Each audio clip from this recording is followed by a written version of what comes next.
नमस्कार दोस्तों, स्वागत है आपका हमारे YouTube channel learn with Rahul पे।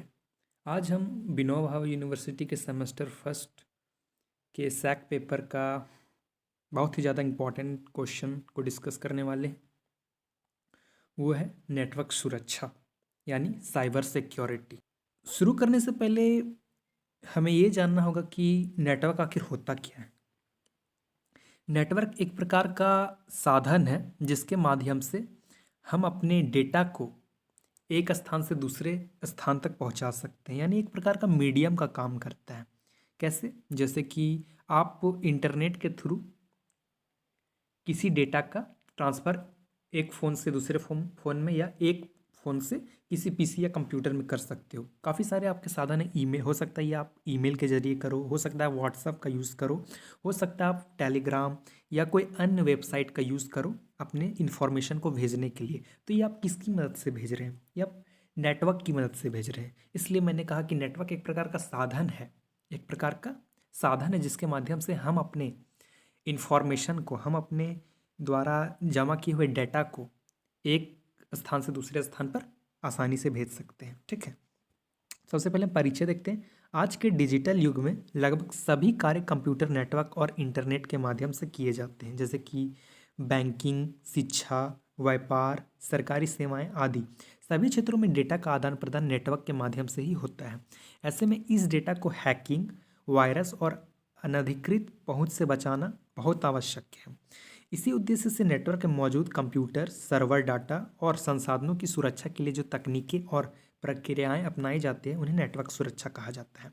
यानी जब आप नेटवर्क के थ्रू अपने डेटा या अपने इंफॉर्मेशन को एक फ़ोन से एक दूसरे फ़ोन में या एक डिवाइस से दूसरे डिवाइस में भेजते हो, तो क्या होता है कि इस समय नेटवर्क हैकिंग का भी एक प्रॉब्लम आता है। हो सकता है आपके जो नेटवर्क है, आपका कोई पर्सनल इन्फॉर्मेशन है, वो कोई हैकर आपका लीक करना चाह रहा है। ठीक है, यानी आपकी पर्सनल इन्फॉर्मेशन को देखना चाह रहा है। हो सकता है उसका कई सारे कारण हो, जैसे कि हो सकता है कि वो आपके बैंक अकाउंट के डिटेल्स जानने के लिए फ़ोन में हैकिंग कर रहा है, ताकि वो उससे आपके बैंक अकाउंट को खाली कर सके। काफ़ी सारे ये हैं। हो सकता है वो आपको ब्लैकमेल करे आपके डेटा के थ्रू।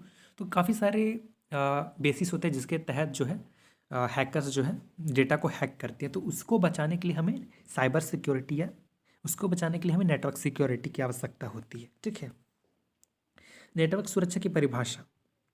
नेटवर्क सुरक्षा वह प्रक्रिया है जिसके द्वारा कंप्यूटर नेटवर्क्स को अनधिकृत यानी अनऑथराइज्ड एक्सेस, दुरुपयोग, मिसयूज, परिवर्तन जिसे मॉडिफिकेशन भी कहते हैं, और विनाश यानी डिस्ट्रक्शन से सुरक्षित करता है। यानी नेटवर्क सुरक्षा वह प्रक्रिया है जिसमें जो कंप्यूटर नेटवर्क है क्या करता है, अनऑथराइज्ड एक्सेस यानी आपके अलावा कोई दूसरा इंसान बाहर से एक्सेस करना चाह रहा है आपके डिवाइस में, मिसयूज़, आपके इन्फॉर्मेशन को कोई मिसयूज़ करना चाह रहा है, किसी इन्फॉर्मेशन में कुछ परिवर्तन करना चाह रहा है या उसे ख़त्म करने की कोशिश कर रहा है, तो वहाँ पर नेटवर्क सुरक्षा काम आता है। दूसरे शब्दों में नेटवर्क सुरक्षा का उद्देश्य यह सुनिश्चित करना है कि नेटवर्क में मौजूद जानकारी केवल अधिकृत उपयोगकर्ताओं द्वारा ही उपयोग की जा सके, उससे कोई नुकसान न पहुँचे। नेटवर्क सुरक्षा के मुख्य उद्देश्य क्या क्या हो सकते हैं? पहला तो है गोपनीयता यानी कॉन्फिडेंटियलिटी, प्राइवेसी, यानी आपका जो डेटा है वो प्राइवेट रहना चाहिए, यानी आप ही तक सीमित रहना चाहिए। उसके लिए हम नेटवर्क सुरक्षा का उपयोग करते हैं। नेटवर्क में मौजूद डेटा को इस प्रकार सुरक्षित रखना है कि उसे केवल अधिकृत व्यक्ति यानी जो व्यक्ति उस डिवाइस को या उस डेटा को यूज़ कर रहा है वही उसे देख सके। कोई बाहरी व्यक्ति या बाहरी कोई फ्रॉड व्यक्ति या हैकर वगैरह उस चीज़ को या उनके इन्फॉर्मेशन को ना देख सके। ठीक है, दूसरा अखंडता यानी इंटीग्रिटी, यह सुनिश्चित करना कि डेटा को बिना अनुमति के बदला या नष्ट ना किया जा सके। मान लो यदि आपके बिना कोई अनुमति के आपके डेटा को कोई बदल देता है, यानी मान लो आप किसी व्यक्ति को कुछ मैसेज भेजते हो, तो मैसेज भी एक प्रकार का डेटा ही है ना। तो आपने मैसेज में कुछ लिख कर भेजा और वो हैकर जो है अपने हैकिंग के दम पर मैसेज में कुछ चेंजेस करके उसी मैसेज को कुछ दूसरे वे में लिख करके भेज दे, तो हो सकता है आपका दूसरे व्यक्ति के साथ रिश्ता खराब हो सकता है, क्योंकि ये मैसेज आपने नहीं लिखा। ये जो मैसेज है वो चेंज करके किसी हैकर द्वारा लिख दिया गया है। ठीक है, तो इससे आपका काफ़ी ज़्यादा नुकसान हो सकता है, इसलिए नेटवर्क सुरक्षा काफ़ी ज़्यादा इंपॉर्टेंट है। तीसरा है उपलब्धता। नेटवर्क सेवाएं और डेटा हमेशा उपयोगकर्ताओं के लिए उपलब्ध रहे। ठीक है। यानी जो जो नेटवर्क या जो नेटवर्क को यूज़ कर रहे हैं उनके लिए डेटा सेवाएं या जो आपका नेटवर्क सुरक्षा है वो हमेशा के लिए उपलब्ध रहना चाहिए। प्रमाणीकरण जिसे कहते हैं ऑथेंटाइजेशन, प्रामाणिकता ऑथेंटाइजेशन, यह स्थापित करना कि नेटवर्क का उपयोग करने वाला व्यक्ति वास्तव में वही है जो वह होने का दावा कर रहा है।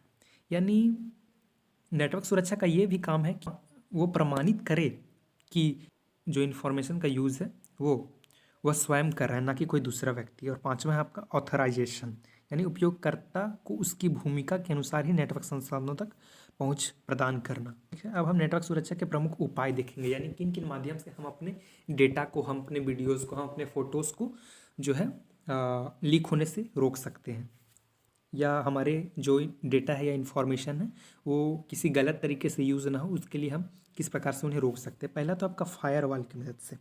फायरवॉल एक प्रकार का सुरक्षा प्रणाली है जो नेटवर्क में आने जाने वाले डेटा ट्रैफिक को नियंत्रित करता है या अनधिकृत उपयोगकर्ताओं को नेटवर्क में प्रवेश करने से रोकती है।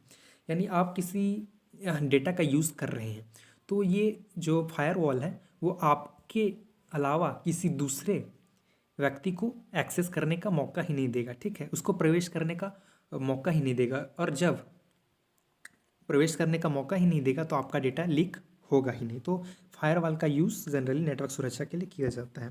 दूसरा एंटीवायरस सॉफ्टवेयर। काफ़ी सारे कंप्यूटर में आपको पता होगा कि एंटीवायरस डाला जाता है, वो इसलिए क्योंकि जो किसी भी कंप्यूटर या पीसी के जो इन्फॉर्मेशन है वो लीक ना हो सके। ठीक है, एंटीवायरस का भी कुछ लिमिटेशन होते हैं, कुछ सालों तक ही वह जो है आपके पीसी की देखभाल करता है, और यदि उसका डेट ख़त्म हो जाता है तो आप उसे फिर से एंटीवायरस को इंस्टॉल कर सकते हैं अपने कंप्यूटर में।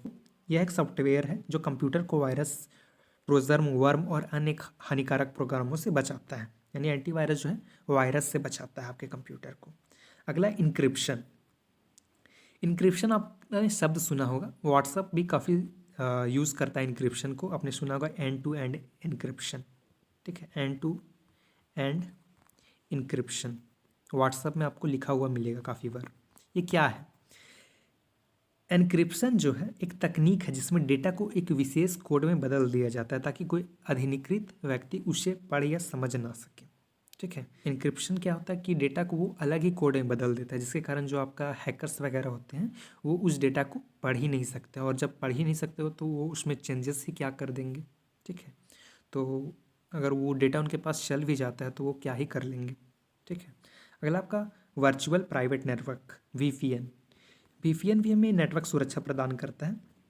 VPN इंटरनेट पर एक सुरक्षित और एन्क्रिप्टेड कनेक्शन प्रदान करता है जिसमें डेटा सुरक्षित रूप से भेजा और प्राप्त किया जा सकता है। अगला आपका IDS यानी इंट्रूजन डिटेक्शन सिस्टम। यह सिस्टम नेटवर्क में होने वाली संदिग्ध गतिविधियों और संभावित हमलों का पता लगाता है। यानी यदि कोई अटैक करने की कोशिश कर रहा है, आपके डेटा को हैक करने की कोशिश करेगा, तो जो IDS है यानी जो इंट्रूजन डिटेक्शन सिस्टम, वो आपको पहले ही आपको डिटेक्ट करके दे देगा कि आपके सिस्टम को कोई हैक करने की कोशिश कर रहा है, तो आप उस हिसाब से अपने सिस्टम में सेटिंग कर सकते हो और हैकिंग से बच सकते हो। छठा, पासवर्ड सुरक्षा। मजबूत पासवर्ड का उपयोग करके नेटवर्क और सिस्टम को सुरक्षित बनाया जा सकता है। ठीक है, इसलिए आप जब भी पासवर्ड का यूज़ करें तो एक हार्ड पासवर्ड डालें ताकि कोई भी उसे एक्सेस ना कर सके। ठीक है, अब नेटवर्क सुरक्षा के क्या क्या खतरे हो सकते हैं। ठीक है, नेटवर्क सुरक्षा से क्या क्या खतरे हो सकते हैं। पहला तो आपका वायरस और मालवेयर। ये हानिकारक प्रोग्राम कंप्यूटर सिस्टम को नुकसान पहुंचाते हैं और डेटा को भी नष्ट कर सकते हैं। जो वायरस होते हैं और मालवेयर होते हैं वो क्या करते हैं, यदि आप, वो भी एक प्रकार का सॉफ्टवेयर ही होता है। ठीक है, यदि वो आपके कंप्यूटर में इंटर कर जाता है, प्रवेश कर जाता है, हो सकता है आपका पूरा डेटा ही नष्ट हो जाए, पूरा डेटा ही खत्म हो जाए, या हो सकता है कि आपके डेटा में कुछ चेंजेस देखने को मिले, या हो सकता है कि आपका डेटा लीक होने के चांसेस है। ठीक है, दूसरा हैकिंग। हैकिंग में कोई व्यक्ति बिना अनुमति के नेटवर्क में प्रवेश करके डेटा चुरा सकता है या सिस्टम को नुकसान पहुंचा सकता है। यानी हैकिंग जो है, जो हैकिंग करते हैं उनको जनरली हैकर कहा जाता है। तो हैकिंग में कोई व्यक्ति जो है आपके बिना परमिशन के आपके सिस्टम में घुसना चाह रहा है और सिस्टम में घुस करके आपके डेटा को लीक करना चाह रहा है या आपके डेटा में कुछ चेंजेस करना चाह रहा है। हो सकता है आपके डेटा को वो डिलीट ही कर दे। तो यदि आपने नेटवर्क सुरक्षा नहीं किया है तो हैकिंग जैसे कार्यों से आपका जो डेटा है वो लीक हो सकता है। तीसरा, फिशिंग। इसमें नकली ईमेल या वेबसाइट के माध्यम से उपयोगकर्ताओं से गोपनीय जानकारी जैसे पासवर्ड या बैंक डिटेल्स प्राप्त किए जा सकते हैं। जैसे फिशिंग क्या होता है ना, जैसे कि आप कोई नेटवर्किंग ऑनलाइन पेमेंट ऐप का यूज़ कर रहे हो और वेबसाइट के थ्रू कर रहे हैं, तो फिशिंग में कई सारे जो हैकर होते हैं फ़ोनपे के जैसा ही दिखने वाला सॉफ्टवेयर को वो इंटरनेट पर डाल देंगे, ठीक है। और जैसे ही आप उसमें लॉगिन करके अपना पासवर्ड और अकाउंट नंबर ये सब डिटेल देंगे, आपका जो पूरा बैंक अकाउंट है वो खाली हो जाएगा, ठीक है। तो जब भी आप ब्राउज़र यूज़ करें तो एक होता है आपका HTTP, तो ये जो है HTTP के तहत जो वेबसाइट है वो उतना ज़्यादा सेफ नहीं होते। जब भी आप पेमेंट वगैरह का काम करें तो आप इंश्योर करें कि जो पेमेंट है वो HTTPS के तहत ही हो रहा है, ठीक है। HTTP के तहत वेबसाइट जो है उतना ज़्यादा सिक्योर नहीं होता जितना HTTPS के तहत होता है।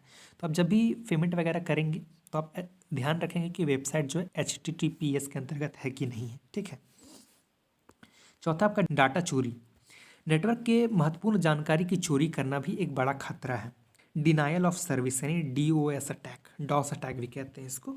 इस हमले में नेटवर्क पर बहुत अधिक ट्रैफिक भेजकर सिस्टम को काम करने से रोक दिया जाता है और उसी बीच आपके डेटा को हैक कर लिया जाता है, ठीक है। और उस पर्सनल टाइम बेस में आप अपने डेटा को एक्सेस नहीं कर सकते हो, ठीक है। अब नेटवर्क सुरक्षा का क्या महत्व हो जाता है।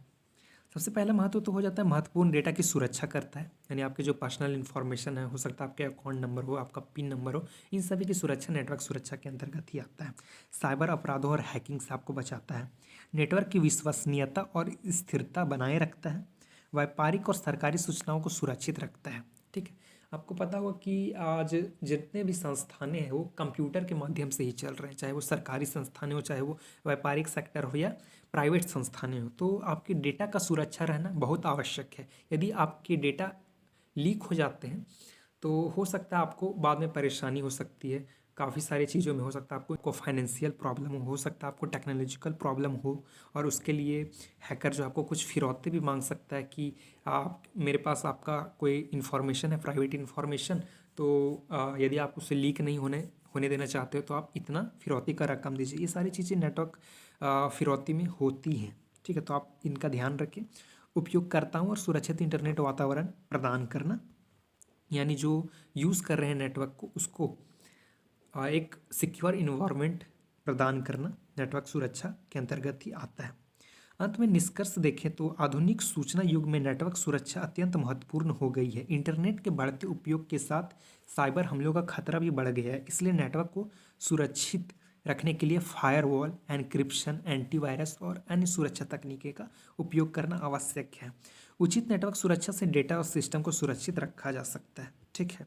यदि आप इन सभी चीज़ों का यूज़ करते हैं, फायरवॉल अपने सिस्टम में लगाते हैं, एन्क्रिप्शन करते हैं, एंटीवायरस इंस्टॉल करते हैं या अन्य सुरक्षा तकनीक अपने पासवर्ड को मजबूत रखते हैं, तो आपका जो डेटा है वो सुरक्षित रहेगा। लेकिन आप इन सबको यदि इग्नोर करते हैं तो आपका डेटा कभी भी लीक हो सकता है। तो आप इन सभी चीज़ों का ध्यान रखें। ये सिर्फ एग्जामिनेशन के लिए नहीं है, ये आपके डे टू डे लाइफ से रिलेटेड टॉपिक है, क्योंकि आपको सच में जो यहाँ पर बताया जा रहा है, आपने जो यदि आप सिस्टम यूज़ करें तो फायरवॉल और एंटीवायरस जैसे सॉफ्टवेयर को इंस्टॉल अपने पीसी में ज़रूर करें ताकि भविष्य में आपका डेटा लीक ना हो। तो ये था आज का हमारा प्रश्न। उम्मीद है आप सभी को समझ में आया होगा। इसके बाद हम और भी कई सारे इंपॉर्टेंट क्वेश्चंस लाने वाले हैं, तो यदि आप हमारे चैनल पर नए हैं तो चैनल पर लाइक, सब्सक्राइब, शेयर करना ना भूलें। मिलते हैं अगले वीडियो में, तब तक के लिए धन्यवाद।